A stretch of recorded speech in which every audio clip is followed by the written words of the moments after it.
I sat in the prison within a pool of my own blood, as more dripped from the wounds on my face. The prison guards didn't like me much, felt they could take their pain out on me, but this would be the last beating I would get. As another guard came in, it was his turn to administer the pain, and this one was stupid enough to come in with an electric probe. He hit me with it, and I was charged with some volts. Falling back to the ground, I let him approach me. As he did, I kicked his legs away and he was on the floor. I got up and pulled him by the neck, as he charged me with the electricity in the side of my body, and it was painful. I could even smell my skin brown, but I took the pain and expelled it onto him. As I closed my fist tight on his neck, he began to lose consciousness. The other guards had come by this time, but stood behind the bars, too afraid to come in, as every chance I gave them an evil look with real conviction. I ripped the electric probe out of his hand and placed it inside his mouth, and his palate lit up as vomit streamed out with pure red blood, and I felt his lifeless body drop to the floor. Then I sat in the corner allowing the scared prisoner guards come in and wipe out his dead carcass. The next day they decided to transfer me to a more secure prison. During the transit I sat chained up in the van, 2 guards either side of me. I waited till we were at least 30 minutes away from their help, and stood up much to the despair of the guards. They shouted for me to sit down. As the driver heard the panic and started to swerve, I shouted down at them and pulled my hands apart, the chains dangling in the middle directly in their eyes' view.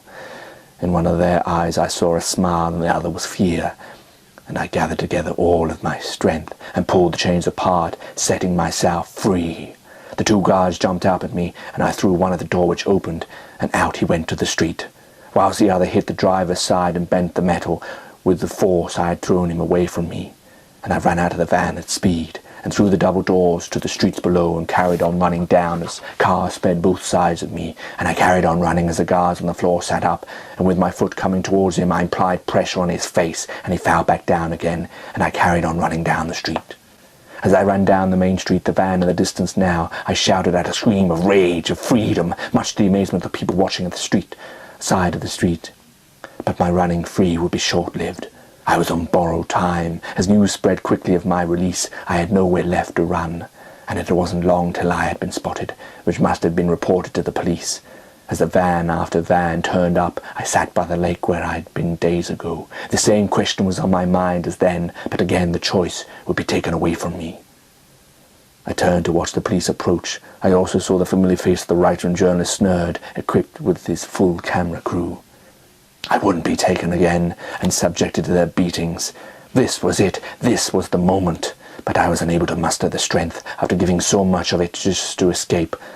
But I didn't need to. As suddenly from the crowd, through the oncoming police, came charging the writer towards me, armed with a small rifle. The police didn't have a chance to stop him, as they never expected someone to come towards me, the legendary Mr. Jacob Jakes.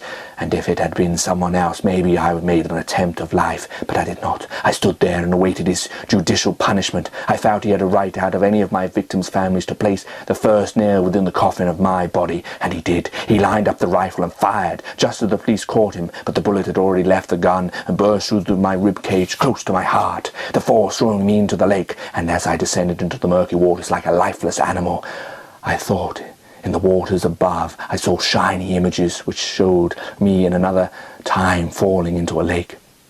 And as the life floated away from me, and I began to lose consciousness, and water entered my mouth, then lungs, I knew from those images and the feelings that this was indeed truly the end.